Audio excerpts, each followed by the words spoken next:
Es una realidad que la vida en sí intrínsecamente trae sufrimiento. Sufre el rico y sufre el pobre, sufre el bueno y sufre el malo, sufre el joven y sufre el anciano. El punto de nuestro devocional hoy es: ¿por qué sufres tú? ¿Por Cristo o por el pecado? Veamos la diferencia. Dice Primera de Pedro capítulo 4 versículo 15. Así que ninguno de vosotros padezca como homicida o ladrón o malhechor o por entremeterse en lo ajeno. En medio del sufrimiento que estaban experimentando los cristianos de la iglesia primitiva, el apóstol insta a la sensatez. En primer lugar, manda a que nadie se exponga a sufrir por causa del pecado. Por el contrario, si alguien ha de sufrir, que sea por la causa de Cristo. Es como si preguntara: ¿el sufrimiento que están viviendo ustedes es realmente por el Señor Jesucristo o por el pecado en el que ustedes están incurriendo? Teniendo claro que todos los creyentes pasan por periodos de prueba, Pedro ordena que ni un solo creyente debería sufrir como consecuencia del pecado. En otras palabras, la orden es tajante: eviten ser castigados por incurrir en algún tipo de pecado o delito.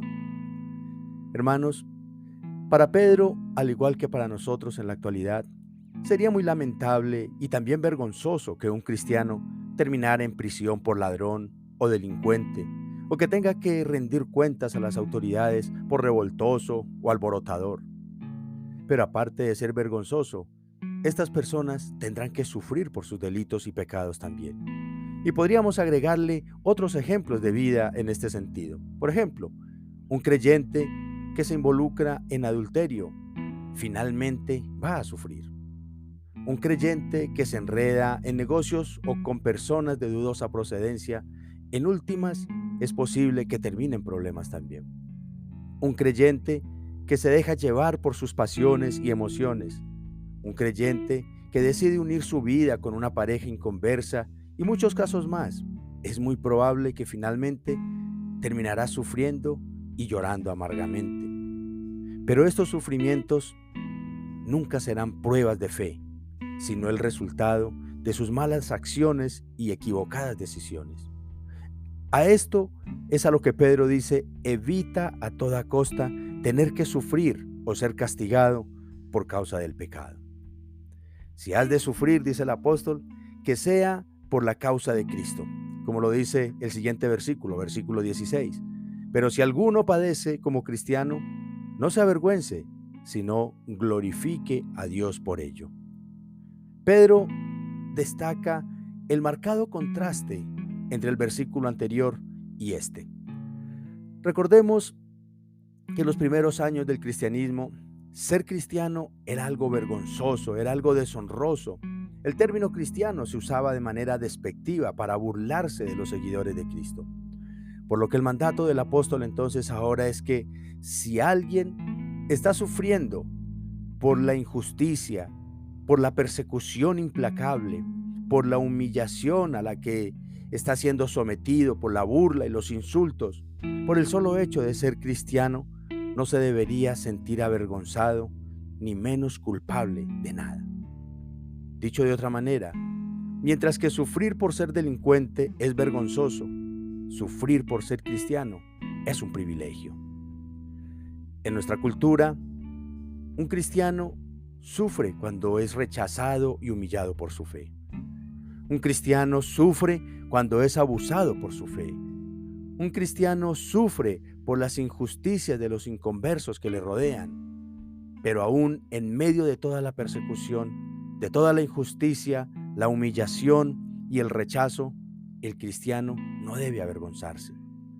Es lamentable que muchos creyentes, cuando son apabullados y acorralados por los inconversos, se avergüenzan de su fe y dejan de dar testimonio de su amado Señor y Salvador, aquel que fue a la cruz del Calvario por él. Pero hermanos, preguntémonos lo siguiente. De manera sensata te invito a la reflexión. Pregúntate: ¿por qué avergonzarnos de que ya no consumimos droga y licor gracias a que Cristo Jesús nos liberó de estas ataduras? ¿Por qué avergonzarnos de que ya no andamos en adulterio, generando dolor, tristeza y sufrimiento a nuestra pareja, a nuestra familia, porque el Señor nos rescató de ese mundo? ¿Por qué avergonzarnos de que ya tal vez no andamos en las mismas andanzas y con las mismas compañías de antes, con los mismos malos hábitos del chisme, la mentira, el engaño, el fraude que andan los demás? No deberíamos de ninguna manera, amados hermanos, avergonzarnos de que Cristo Jesús nos rescató de ello. En lugar de avergonzarnos y acobardarnos ante los inconversos, más bien alabemos a Dios, porque si sufrimos, no es por practicar el mal, sino por hacer el bien que Cristo Jesús ha traído a nuestras vidas y nos ha heredado como herencia de santidad, de gracia, de amor y de poder para vencer el mal y el pecado. En lugar de avergonzarnos, mis amados, en lugar de lamentarnos porque hoy somos creyentes, deberíamos sentirnos y debemos de sentirnos, en el buen sentido de la palabra, orgullosos de ser hijos de Cristo Jesús. Así que, amado hermano, sigue adelante, no te dejes apabullar por tu fe, y si has de sufrir como cristiano, sufre con dignidad, porque Cristo Jesús así lo hizo en la cruz del Calvario. Te ha hablado el pastor William Zúñiga de la Iglesia Renaciendo en Cristo, y espero que la bendita palabra nos esté ayudando a saber sufrir como debe de ser en Cristo Jesús. Dios te bendiga, te espero mañana.